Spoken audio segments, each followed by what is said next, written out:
2026 தேர்தல்ல அனைவருமே பார்த்தீங்கன்னாக்கா, திமுக தான் பார்த்தீங்கன்னா, அவர்கிட்ட தான் வெற்றி வாய்ப்பு இருக்கு. அவங்க தான் ஜெயிப்பாங்க அப்படின்னு உறுதியாவே அனைவரும் நம்புற சூழ்நிலை பார்த்தீங்கன்னா வந்துருச்சு. எதனால இந்த ஒரு நம்பிக்கை வந்ததுனாக்கா, இங்க வந்து விஜய் அண்ணன் வந்து பார்த்தீங்கன்னாக்கா, ஓட்ட கலைச்சிட்டாரு. ஏன்னா திமுக கூட்டணியில இருக்கிற ஓட்டு எல்லாமே அவங்க கூட்டணியில இருக்கவங்க அனைவருமே பார்த்தோன்னா, ஒரே கூட்டணியில தான் இருக்காங்க. அதிமுகல தான் ஓட்டெல்லாம் பிரிஞ்சிச்சு அப்படின்றாங்க இல்லையா? அத பத்தி உங்க கருத்து என்னண்ணா? வணக்கம். 2026 தேர்தலில் மீண்டும் திமுக வரணும்னு மக்கள் வந்து எதிர்பார்க்குறாங்களான்னு பார்த்தா இன்னைய சூழ்நிலை கிடையவே கிடையாது. காரணம் என்னன்னா, சென்ற தேர்தல் ஆகட்டும், அதுக்கு முந்தைய தேர்தல் ஆகட்டும், அவங்களோட எம்எல்ஏஸ் ஃபுல்லாக வந்து பணப்பட்டுவாடா பண்ணி தான் வந்து அவங்க பதவி அடைஞ்சிருக்கிறாங்க. அதனால வர 2026 தொகுதி தேர்தலையும் வந்து பணப்பட்டுவாடா கட்டாயம் நடக்க வாய்ப்பு உண்டு. அதற்கு போட்டியா அதிமுகவும் பணப்பட்டுவாடா பண்றதுக்கு வாய்ப்பு உண்டு மக்களுக்கு. அதுபோல இப்போ வந்து பிஜேபியும் பணம் நிறையா இன்வெஸ்ட்மெண்ட் பண்ற மாதிரி பேச்சுவார்த்தைகள் நடத்திட்டு இருக்கிறாங்க. அதனால வந்து 2026 தேர்தல் பணம் வந்து யாருக்கு அதிகமாக கொடுத்துட்டு இருக்காங்களோ அவங்களுக்கு தான் ஓட்டுன்றதை வந்து இந்த வாட்டி தேர்தல் நிர்ணயிக்க முடியாது. காரணம் என்னன்னா, மக்கள் மத்தியில் ஃபெமிலியரான விஜய், அன்னைக்கு வந்து எம்ஜிஆர் எப்படி இருந்தாரோ அதே மாதிரி இன்னைக்கு வந்து விஜய் இருக்கிறாரு. விஜய் வராரு, அவர் கட்டாயமா சிஎம் ஆக வாய்ப்பு உண்டு. பணம் கொடுக்கலனாலும் அவர் வந்து வாய்ப்பு வந்துடுது. சிஎம் ஓட்டு போட்டுருவாங்க மக்கள். அதுதான் மக்கள் வந்து எல்லாரும் ஒரு வெறித்தனமா இருக்கிறாங்க. நிறைய உயிரெல்லாம் போயிருக்குது. உயிரை போனது கூட வந்து மக்களே வந்து பெரிய விஷயமா எடுத்துக்கலையே கூட்ட நெரிசல்ல. ஓகேண்ணா. இப்ப நிறைய பேர் பாத்தீங்கன்னாக்கா, திமுக நிறைய உதவி செஞ்சிருக்காங்க அப்படின்னு நிறைய பேர் நல்ல விஷயமும் சொல்றாங்க, கெட்ட விஷயமும் சொல்றாங்க. ஓகேங்களா? இப்ப திமுக கொடுத்த வாக்குறுதியா நிறைய விஷயங்கள் நிறைவேற்றாம இருக்காங்க இல்லையா? அதை பத்தி உங்க கருத்து என்ன? திமுக வழக்கமா வந்து வாக்குறுதி வந்து கொடுக்குறாங்க.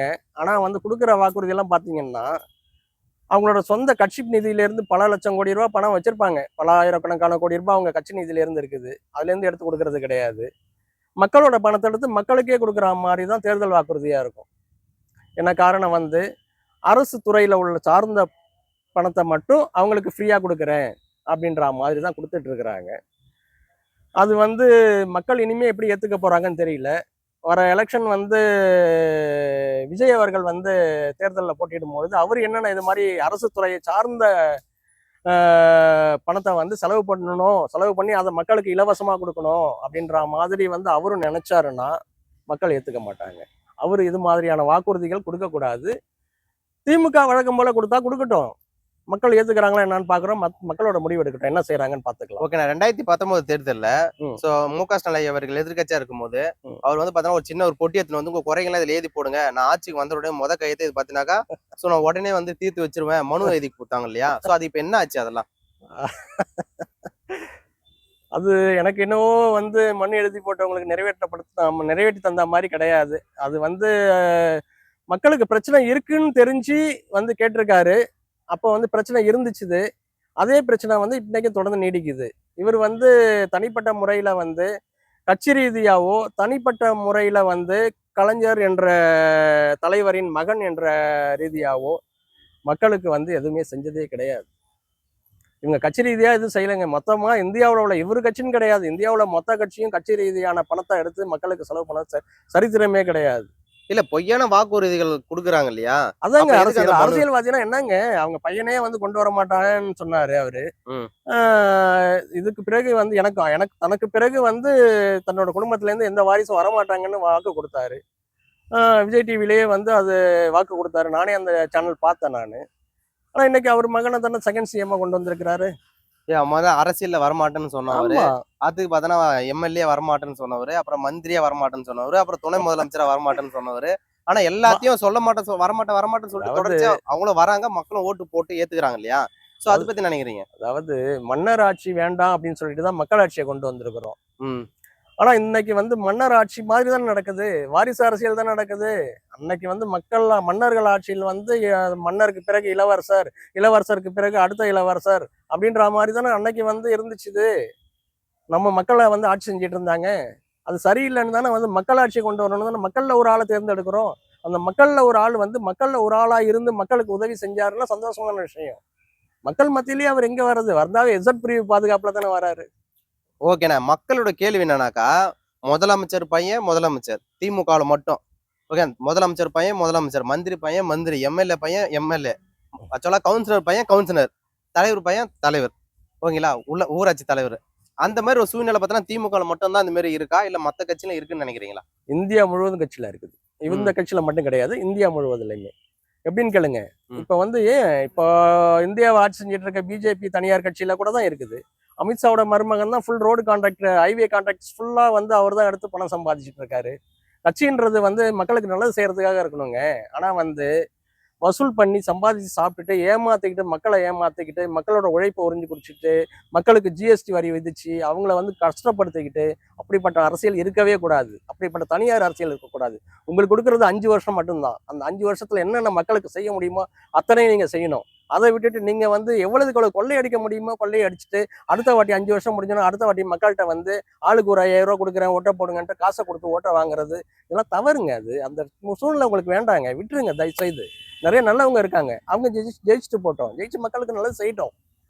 இல்ல அதிமுக ஆட்சியில பாத்தீங்கன்னாக்கா அதிகமா மணல் கொள்ளை போயிருக்கா, இல்ல திமுக ஆட்சியில மணல் கொள்ளை அதிகமா போயிருக்குன்னு நினைக்கிறீங்களா? 2 கட்சியிலையுமே மணல் கொள்ளை, மலை கொள்ளை, எங்கெங்க உள்ள கவர்மெண்ட் புறம்போக்கு நிலம், ஏரி புறம்போக்கு நிலங்கள் எல்லாம் வந்து சூறையாடப்பட்டிருக்குது. நல்லா பணம் சம்பாதிச்சு இது வந்து எல்லாருக்குமே கட்சியோட கீழ் இடத்துல இருந்து மேல் இடத்துல இருந்து எல்லாருக்கும் ஷேர் தான் போகுது இந்த பணம் எல்லாமே. இன்னைக்கும் வந்து ஒரு நாள் வருமானம் வந்து 680 கோடி ரூபாய் வாங்குறாங்கன்னா அதுக்கு காரணம் என்னன்னா வந்து ஒரு நாள் வருமானம் சிஎம்மோட வருமானம் 650 கோடி ரூபாய். இது வந்து இப்படிப்பட்ட கொள்ளைகள் மூலயமா தான் கிடைக்குது அவங்களுக்கு. இதுக்காக தான் வந்து பல கோடி ரூபாய் செலவு, பலாயிரம் கோடி ரூபாய் செலவு பண்ணி இவங்க வந்து ஓட்டு வாங்கி மறுபடியும் ஜெயிச்சு பணம் சம்பாதிச்சுட்டு இருக்காங்க. எனக்கு என்னவோ இவங்களோட சொந்த பணத்துல இருந்து இத்தனை கோடி ரூபாய் சம்பாதிச்ச பணத்தை வந்து இவங்க செஞ்சாங்கன்னு ஒண்ணுமே கிடையாது. மக்களுக்கு செஞ்சாங்கன்னு யாராலையும் சொல்ல முடியாது. ஓகேண்ணா, இப்ப திமுக மேல மிகப்பெரிய குற்றச்சாட்டு இருந்துட்டாலுமே மன்னர் ஆட்சி தான் அவங்க வந்துட்டு இருக்காங்க அப்படின்னு சொன்னாலுமே மக்கள் ஓட்டு போட்டு மறுபடியும் அவங்க தேர்ந்தெடுக்கிறாங்க இல்லையா? ஏன்னா வேற வழி இல்லைங்க, அவங்க வேற ஆள யாரையும் நிறுத்த விடுறது இல்லைங்க. எதிர்த்து நின்னா என்னென்ன பண்ண முடியுமோ பண்றாங்க, அதான் வேற ஒண்ணும் கிடையாது. அவ்வளவுதான். சொல்ல இப்ப அவங்கன்னு கிடையாது. அதாவது ஒவ்வொரு அரசியல்வாதியும் இந்த நம்ம தமிழ்நாட்டுல மட்டும் கிடையாது, அதர் ஸ்டேட் எல்லா ஸ்டேட்லயுமே இது நடக்குது. மன்னராட்சி தான் நடக்குது. நிறைய பேர் வாரிசு அரசியலை பண்ணிட்டு தான் இருக்கிறாங்க. அதெல்லாம் வந்து ரொம்ப மோசமா இருக்குது. அது மாதிரி வந்து யாருமே நல்லது செய்யறது கிடையாது. மக்களுக்கு நல்லது செஞ்சாலும் வந்து நல்லது செய்யறன்ற பேர்ல வந்து இவங்க சுயநலமா ஓட்டை வாங்கிக்கிட்டு, ஆனா கவர்மெண்ட் பணம், மக்களோட பணத்தை தான் வந்து கவர்மெண்ட் பணம்ன்றது மக்களோட பணம், மக்களோட பணத்தை எடுத்து தான் மறுபடியும் செய்யறாங்க, மக்களுக்கு செய்யறாங்க. ஆனா இவங்க சொந்த பணத்தை வந்து கொள்ளையடிச்சிருக்க பணத்தையோ எதையும் வச்சு செய்யறது கிடையாது. கொள்ளையடிச்ச பணத்தை வந்து சொத்து குவிப்புகளும் அயல் நாடுகள்ல வந்து பிசினஸ் இன்வெஸ்ட்மெண்ட் தான் பண்ணிட்டு இருக்காங்க. ஓகேண்ணா, இப்ப திமுகவுக்கு மிகப்பெரிய போட்டியா 2026 தேர்தல் அதிமுகவா டிவிகேவா? அதிமுகவா திமுகவா இதுவரையிலும் வந்து 2 கட்சியும் வந்து போட்டியில இருந்துச்சு. இப்ப 3வது கட்சி ஒண்ணு வந்திருக்குது. ஆரம்ப காலகட்டத்தில் பாத்தீங்கன்னா ஆஃப்டர் சுதந்திரம் 1947க்கு பின்னாடி பாத்தீங்கன்னா காங்கிரஸ்ன்ற ஒரே ஒரு கட்சி மட்டும்தான் இருந்துச்சு. அந்த கட்சிக்கு வந்து அந்த கட்சி எலெக்ஷன் நின்று ஜெயிச்சுது. அப்போ வந்து நம்ம காமராஜர், பெருந்தலைவர் காமராஜர் அவர்கள் வந்து சிஎம் ஆயிருந்து ஏதோ மக்களுக்கு நல்லா செஞ்சாரு. ஆனா அந்த கட்சியை ஒழிக்கிறதுக்காக தான் ஒரு சினிமாக்காரர் வந்தாரு, எம்ஜி ராமச்சந்திரன் அவர்கள், அண்ணாதுரை அவர்கள் வந்து கட்சியை ஆரம்பிச்சு வந்து அந்த கட்சியை ஒழிச்சாங்க. அந்த கட்சி இப்ப வந்து காங்கிரஸ்ன்றது வந்து நம்ம நாட்டுக்கு சுதந்திரம் வாங்கி கொடுத்த கட்சி. அந்த கட்சியையே மக்களை மறக்க செஞ்சாங்க. பொய்யான விளம்பரங்கள், பொய் சொல்லுவோம், பொய் அரசியல்னா பொய் தான், வேற எதுவுமே கிடையாது. பொய்யான வாக்குறுதிகள், பொய்யான விளம்பரங்கள், பொய்யான வதந்திகள் நிறைய வந்து பரப்பி ஏன்னா வந்து காமராஜர் அன்னைக்கு காலகட்டத்தில் வந்து காமராஜர் வந்து சுவிஸ் பேங்க்ல நிறைய பணம் வச்சிருக்காருன்னு ஒரு பொய் சொல்லி இவங்க ஆட்சியை தக்க வச்சு கொண்டு வந்தாங்க. இன்னைக்கு அதை வந்து 2 பேருமே 2 திராவிட கட்சிகளும் மாறி ஆட்சி பண்ணிட்டு வராங்க. இவங்களே தான் மெயின்டைன் பண்ணிட்டு இருக்காங்க. ஆனா மக்களுக்கு இவங்க 2 பேரும் வந்து தனிப்பட்ட முறையில என்ன செஞ்சாங்கன்னா ஒண்ணுமே கிடையாது. பெண்களுக்கு 1000 ரூபாய் மகளிர் தொகை கொடுத்தாங்க, பஸ் வந்து ஃப்ரீயா கொடுத்தாங்க இல்லையா? சோ அதை பத்தி நினைக்கிறேன். அது பஸ் வந்து திமுகவோட பஸ் கிடையாது, அதிமுக பஸ்ஸும் கிடையாது. இது வந்து பிரைவேட் பஸ் கிடையாது, கவர்மெண்ட் பஸ்.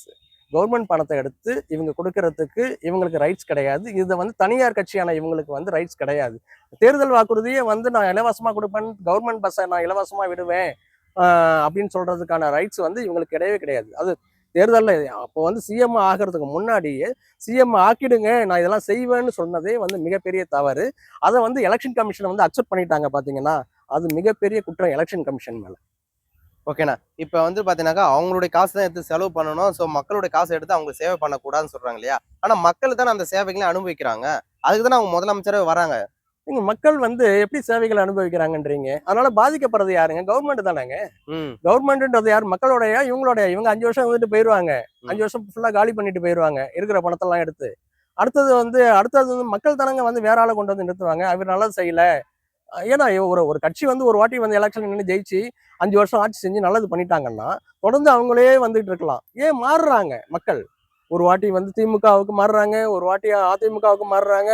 இப்ப வந்து விஜய் கட்சி ஆரம்பிச்சுட்டாருன்னு விஜய் கட்சிக்கு வர்றாங்க. ஏன் இதெல்லாம்? என்ன இதெல்லாம் சொல்லுங்க? ஏற்படக்கூடிய தீமைகள் என்ன? தீமைகள் வந்து மக்கள் பாதிக்கப்படுறாங்க. இன்னைக்கு மக்கள் ஜிஎஸ்டி வரி கட்டிட்டு இருக்காங்க. பணம் வந்து எல்லா பணமும் போச்சு. எல்லா பணத்தையும் இழந்துட்டாங்க மக்கள். கவர்மெண்ட் பணம் எல்லாமே இழந்துடுச்சு. சில துறைகளை வந்து விற்பனைக்கு செய்யற அளவுக்கு வந்து லாஸ் ஆயிடுச்சு கவர்மெண்ட்டுக்கு. லாஸ் பண்ணது என்னன்னு பாத்தீங்கன்னா, அது மட்டும் கிடையாது. இந்த லாஸ் மட்டும் கிடையாது. பல லட்சம் கோடி ரூபாய் வந்து உலக வங்கியில கடனை வாங்கி செலவு பண்ணியிருக்காங்க இவங்க. செலவு பண்ணியிருக்காங்கன்றது வந்து காரணம் என்னன்னா, எல்லாமே இது மாதிரி ஏமாற்று வேலைகள் தான். இவங்க சீட்டிங் பண்ணியிருக்காங்க. ஓகே. நான் இப்ப விஜய் மக்கள் சீட்டிங் பண்ணல. சோ இப்ப விஜய் அண்ணா என்ன சொல்றாருன்னா, 2026 தேர்தல்ல டிவிகேவா, டிஎம்கேவா அப்படின்ற ஒரு சொல்றாரு இல்லையா? அதிமுகவே ஒரு போட்டியா கடந்துக்காம, டிஎம்கே மட்டும் பார்த்தீங்கன்னா எனக்கு போட்டி தான்ன்றது சொல்றாரு. அத பத்தி என்ன நினைக்கிறீங்க? இப்ப வந்து அவரு வந்து சிஎம் ஆக போறேன்னு நினைக்கிறாரு. இப்ப உள்ள சிஎம் தான் போட்டின்னு நினைக்கிறாரு. அவ்வளவுதான், வேற ஒண்ணும் கிடையாது. ஏன்னா அதிமுக வந்து ஆல்ரெடி வந்து ஒழிக்கப்பட்ட கட்சி ஆகி போச்சுது. ஏன்னா பிஜேபியால. ம். பிஜேபி வந்து மக்கள் வந்து சரியான வெறுப்புல இருக்காங்க. அந்த பிஜேபி கூட யார் கூட்டணி வச்சாலும் அந்த கட்சி வந்து ஒழிக்கப்படணும் அப்படின்றாங்க. அதனால வந்து அந்த கட்சிக்கு வந்து ஓட்டு போயிடுச்சு. ம். அதனால வந்து இப்ப உள்ள போட்டி வந்து 2 பேருக்கு தான். ஓகே, ஒண்ணு ஓகே. விஜய், இன்னொன்னு திமுக. Okay, okay. நன்றிண்ணா. சூப்பர்ண்ணா.